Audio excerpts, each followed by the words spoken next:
Healthcare's outperformed for basically the last decade, and I think people have no appetite for sticking around, especially when you've got other sectors that are doing better. So for the non-healthcare specialists, I think they just don't want to deal with. Does it make sense to you? Does Les Funtleyder look at this and say, look, it's an overreaction. I'm happy to buy United Health down, whatever it is, 15%?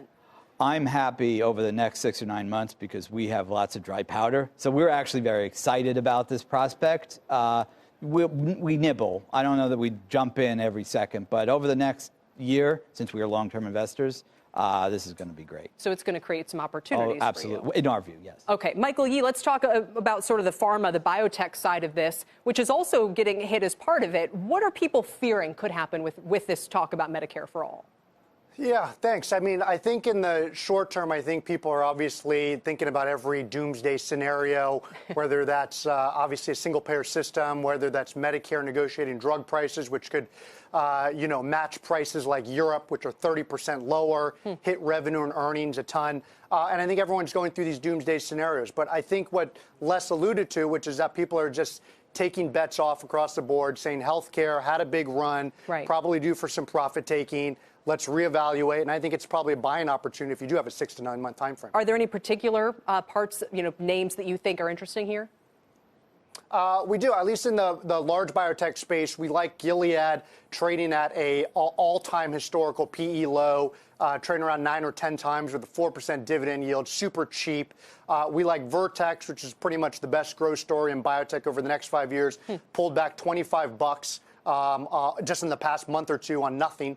We like those two names in large cap biotech. Okay, Les, what about you? And you mentioned, by the way, that you don't think people have to jump in here because there's only going to be a week where these prices are where they are. You think we're talking about a period of many months. Yeah, we do. But and our preference actually is companies that don't even, where reform doesn't even matter. So it's a company like Twist Bioscience, which is a leader, which is a leader in DNA manufacturing, Invitae, which is a leader in diagnostic testing, Penumbra, which is a leader in stroke cures, even things in emerging markets like Acalis, which is a long-term care company in Chile. Okay. Things that are not relevant but are innovative. So how much further would the price of the big marquee U.S. names like United Health have to fall for a value-oriented investor like yourself to say this is a bargain? Well, we already own United, so we would probably be adding at some point in the future. We'll see how fundamentals play out, but there's no reason to do it this second.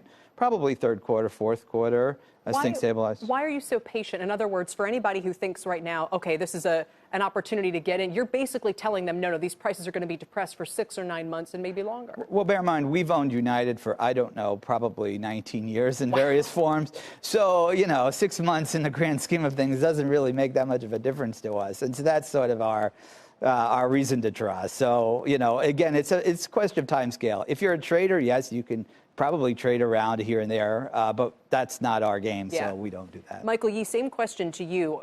Do you think we'll see sort of that, if you say doomsday discount priced in and hurting the valuations of these stocks up until we have more clarity on 2020? And we assume for them to rally, we're talking about a candidate who's President Trump or certainly not someone in the Sanders profile being elected, right? Yeah. Well, I'll give you the short and the medium long term. The short term, I think, is these stocks are probably range bound until at least we get earnings, which obviously kicks off in a few weeks. Stocks are down big. Everyone is scared about Q1 earnings. I think the stocks rally back some of the recent losses right after earnings going into Q2. I also think, people are now saying with Joe Biden announcing his potential presidency, that's a bit of a counter to the Bernie Sanders sense, so maybe there's a little bit of rally off of that. But I've seen this time and time again, whether it's the Hillary tweet or Obamacare, there's always this big move down off the initial fears. People with weak hands kind of capitulate, and then there's probably a trading bounce from that. But I agree, over the medium to longer term, we probably need to get some sense about the 2020 elections, and that's going to drive it in the bigger picture for these drug names.